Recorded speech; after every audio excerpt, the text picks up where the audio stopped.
Hi everyone, welcome to edquest. I'm your instructor. In last session, we learned about ML experiments, tracking, and model registry with MLflow. That's how we train a model.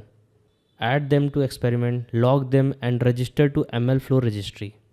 Now let's simplify them via automatic deployment with powerful tools in machine learning deployment. CI/CD in ML. So what is CI/CD? CI/CD stands for Continuous Integration and Continuous Delivery or Deployment.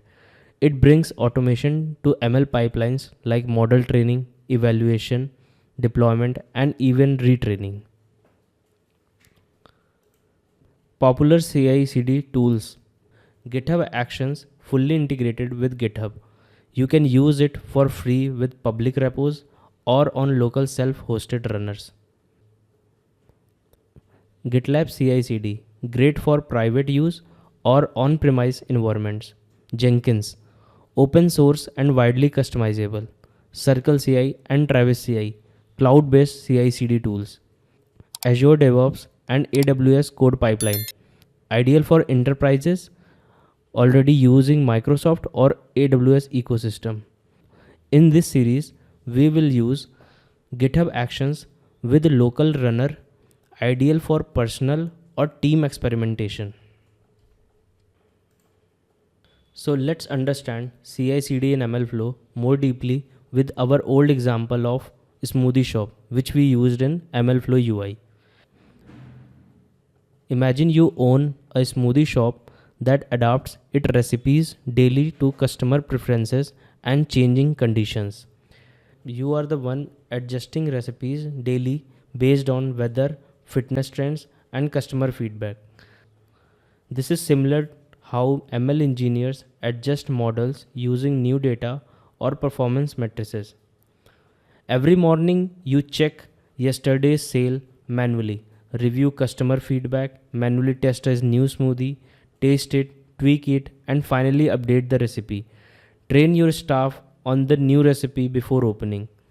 This is like manually retraining your ML models, testing it, and manually deploying it. This is very time consuming and prone to error. Now imagine your shop uses smart tools. A camera sees that customer liked, a weather API feeds in the forecast, a robotic blender tests new combinations overnight, a central dashboard updates recipes and sends alert to staff. So every morning before even you arrive, the system collects feedback and new data, test new combinations, choose the best one, updates the digital recipe board, logs everything for future improvement. This is CI/CD in YAML. So CI automatically integrates new data and model changes. CD deploying improved model to production automatically. So just like your smoothie system might use smart sensors and apps, the ML world uses tools like GitHub Actions, GitLab CI/CD, Jenkins to automate workflows. MLflow DVC weights and biases to track and manage models. Docker and Kubernetes to deploy models at scale. That's your smoothie shop running itself, thanks to MLOps and CI/CD. In the next video, we will explore GitHub Actions, what they are and how they fit into world of ML. It's our first step to automation. See you there.